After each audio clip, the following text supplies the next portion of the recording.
Мягкое масло. Здесь у меня 125 грамм очень мягкого масла. И сахар. 150 грамм сахара. Хорошенько взбить миксером. Добавляем 3 яйца. По одному добавим. Добавили одно, взбили. Добавили следующее и третье. Если яйца крупные, то 2 будет достаточно.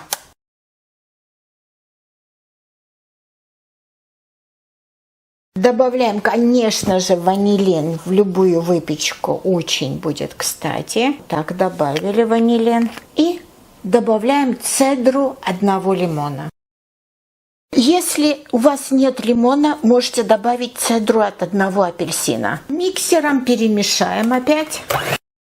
Теперь добавляем йогурт, натуральный йогурт, 150 грамм. Можно заменить сметаной. Всегда для выпечки берите, пожалуйста, жирный йогурт, жирную сметану, и выпечка будет намного вкуснее. И тоже миксером на медленной скорости слегка перемешаем, чтобы просто образовалась однородная масса. Миксер убираем, он нам больше не понадобится.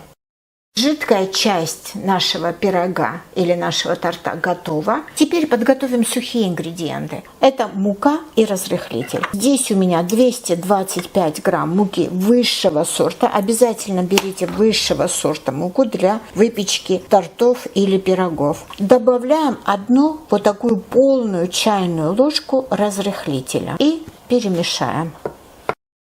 И, конечно же, наш главный ингредиент в этой выпечке – это черника. Вот такая вкусная, ароматная черника. Для того, чтобы она равномерно распределилась по нашему пирогу, возьмем вот так 1 столовую ложку муки, перемешаем это все. Когда мы добавим чернику в тесто, она более равномерно распределится по всему пирогу.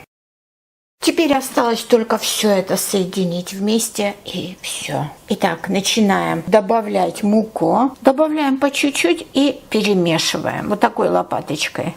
Это очень просто, очень легко.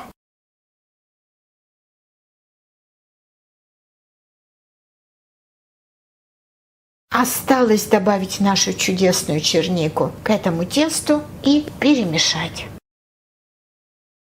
Видите, как много черники, поэтому наш тортик, наш кекс получится очень вкусный. Здесь, кстати, у меня 400 грамм свежей черники. Теперь аккуратно вот это все перемешаем.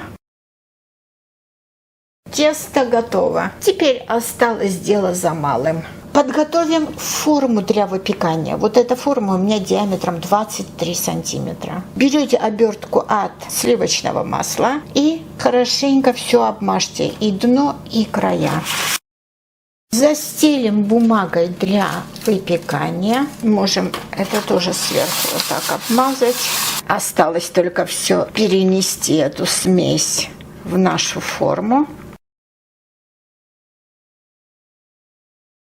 Выпекаем в разогретой до 180 градусов духовке до готовности. Примерно минут 40-45. Но, конечно же, проверяйте по своей духовке. Спичку или зубочистку деревянную втыкаете в середину. Если она сухая, значит все готово. Итак, ставим в духовку и ждем. Посмотрите на наш пирог. Посмотрите на это чудо. Как аппетитно, как красиво это выглядит и как просто это готовить. Почему бы не приготовить и не попробовать? Чернику можете заменить другими ягодами по вашему желанию, какие у вас есть. Мне понадобилось 45 минут в моей духовке при 180 градусах. Оставим на пару минут, затем откроем.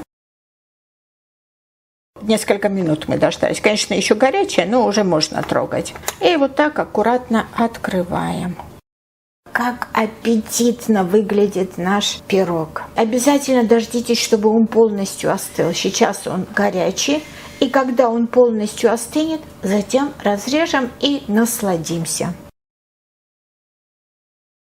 Перед подачей на стол обсыпем сахарной пудрой И, наконец-то, можно разрезать и попробовать наш чудесный пирог. Посмотрите, какая красота! Посмотрите, как хорошо наш пирог изнутри пропекся. Давайте попробуем. Посмотрите, сколько черники здесь.